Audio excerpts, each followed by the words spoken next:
नमस्कार दोस्तों, स्वागत है आप सभी का हमारे YouTube चैनल साइबर इविल में। दोस्तों, इस चैनल पर हम आपके लिए लाते रहते हैं कुछ दिल दहला देने वाली रहस्यमय भूतिया कहानियाँ। तो चलिए सुनते हैं आज की कहानी को। कल रात मैं बहुत परेशान था, बेबस और अकेला, बिल्कुल भी अकेला। मैं कौन? मैं अजीत, इंडिया के नामी इंजीनियरिंग कॉलेज के बीटेक फाइनल ईयर का स्टूडेंट। पिता बैंक के बड़े बाबू के यहाँ ड्राइवर है, माँ गृहिणी है और 3 बहनें हैं, जिसमें एक बड़ी बहन प्राइवेट स्कूल में टीचर है और 2 छोटी बहनें अभी भी पढ़ाई कर रही हैं। इन सब के बीच मैं माता पिता का एक लौता बेटा और बहनों का एक लौता भाई। मेरा पालन पोषण बड़े ही लाड़ प्यार से हुआ। सारी इच्छाओं को जरूरत समझ के पूरा किया गया। बहनों की पढ़ाई सरकारी स्कूल में और मेरी प्राइवेट स्कूल में हुई। बचपन से ही हर बार हर मोड़ पर यही एहसास कराया गया कि मैं उन सब का एकमात्र सहारा हूँ। पढ़ लिख जाऊं तो घर के अच्छे दिन आएंगे, पिता के कुछ कर्जे चुकेंगे, बहनों की शादी अच्छी जगह होगी और माता पिता के बुढ़ापे का सहारा बनूंगा। मैं भी दबाव में आकर दिन रात मेहनत कर अच्छे अंक लाता रहा और सबकी खुशी का तो ठिकाना न रहा। जब इंजीनियरिंग का एंट्रेंस एग्जाम मैंने अच्छे अंकों से पास कर लिया, बड़े बाबू से सिफारिश कर लोन का भी इंतजाम हो गया। बस तब से चल पड़ी एक नई यात्रा। हाँ, यात्रा ही तो थी, वो जो मुझे मंजिल तक ले जाती।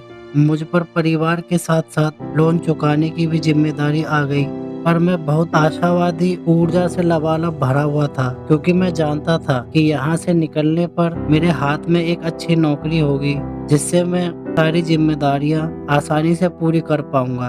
तो मैं लग गया। फाइनल ईयर के एग्जाम के पहले ही कंपनियां आने लगी और छात्रों का सिलेक्शन होने लगा। ये वक्त था अपनी दिन रात की मेहनत के फल को पाने का। मैं भी कई तरह से तैयारियों में लग गया, पर एक के बाद एक अवसर पर निराशा ही हाथ हुई। थोड़ी थोड़ी कमियों की वजह से मैं चूक गया। कहीं अंग्रेजी ने साथ छोड़ा तो कहीं मेरे सेल्फ कॉन्फिडेंस ने। परसों आखिरी कंपनी आई और मेरा सिलेक्शन किए बगैर चली गई। सारे विद्यार्थियों में मैं अकेला खाली हाथ रह गया। डिप्रेशन होना लाजमी था। मैंने सिगरेट का सहारा लिया, रात भर जागा और पूरे कमरे को सिगरेट के धुएं से भर देता और उस घूंट में मेरे भीतर की घुटन को आराम मिलता। घर के फोन को अनदेखा करने लगा। एक ही बात का जवाब देते थक गया था। माँ का रोना, पिता के सवाल मुझे काटने को दौड़ते थे। मैं भागने लगा हर चीज से, दोस्तों, रिश्तेदारों और अपने आप से भी। कभी लगता रोऊं तो कभी लगता हंसूं। जिंदगी के दौड़ में केवल अकेला हार गया था और किससे कहता ये सब। इन सब का जिम्मेदार मैं खुद था। कहाँ तक मैं परिवार वालों का सहारा बनता कि अब बोझ बन गया था। फिर मेरे मन में विचार आया कि नहीं, मैं किसी पर बोझ नहीं बनूंगा। मुझसे सबका दर्द देखा नहीं जाएगा। हाँ, मैं मर जाऊंगा, मेरे मरने में ही सबकी भलाई है। बस ये ख्याल आते ही मैं पागलों की तरह छत की तरफ दौड़ पड़ा और अपने हॉस्टल के 4 मंजिली छत से कूद पड़ा। देखते ही देखते जमीन पर गिरकर धराशायी हो गया। आवाज सुनकर आसपास के कमरों से छात्र दौड़ पड़े। मुझे उठाकर कॉलेज के हॉस्पिटल में भर्ती कराया, पर डॉक्टर ने देखते ही कहा, he is no more. College में हड़कंप मच गया। आप सोच रहे होंगे, अजीत मर गया तो ये कहानी कौन सुना रहा है? तो मैं हूँ अजीत की आत्मा, सरल शब्दों में अजीत का भूत। उसी छत के मुंडेर पर बैठा मैं सब कुछ देख सुन पा रहा था। बॉडी का मुआयना हो रहा था, सभी आपस में बात कर रहे थे कि तभी मेरे परिवार वाले भीड़ को हटाते हुए पहुंच गए। मैं भावुक हो उठा। मरने के बाद भी उनका सामना करने की मुझ में हिम्मत ना थी। माँ मेरा शव देख गिर के बेहोश हो गई। पिताजी छाती पीटने लगे। बहनें लिपट कर बिलाप करने लगी। मुझे उन्हें ऐसा रोता देख जरा भी अच्छा नहीं लगा। मैं उन्हें चुप कराने लगा। आवाज लगाई पर किसी ने मेरी आवाज ना सुनी। मैं पिताजी से लिपट गया पर उन्हें कुछ महसूस न हुआ। ये कैसी अवस्था थी? मैं सबको देख सुन पा रहा था पर वो मुझे महसूस नहीं कर पा रहे थे। क्या फायदा हुआ मरने का? मैं तो अब भी उनके कष्टों को देख रहा था, पर अब कुछ नहीं कर सकता था। शायद जीवित रहता तो कम से कम कुछ भी कर तो पाता। मेरे प्रोफेसर पिताजी को चेतावना दे रहे थे कि एकाएक पिताजी बोल पड़े, बेटा नहीं निर्मोही था, कायर अपने माता पिता को बीच मझधार में छोड़ गया।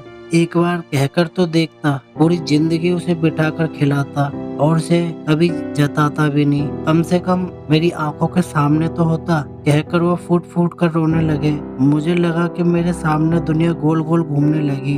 मैं रोने लगा कि पिताजी मैं कायर नहीं था, बस डर गया था। पर अब मैं कुछ नहीं कर सकता। गई हुई जान लौटकर वापस नहीं आती। ये कोई गलती नहीं जो सुधार ली जाए। ये जो मैंने किया वो पाप था और पाप की सजा होती है। मेरी सजा यही थी कि मैं भटकूं और निसहाय होकर अपनों को रोज मरता हुआ देखूं।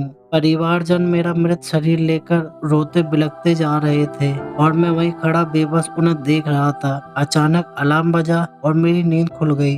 गाल आंसुओं से भीगे हुए थे और कलेजा जोरों से धड़क रहा था।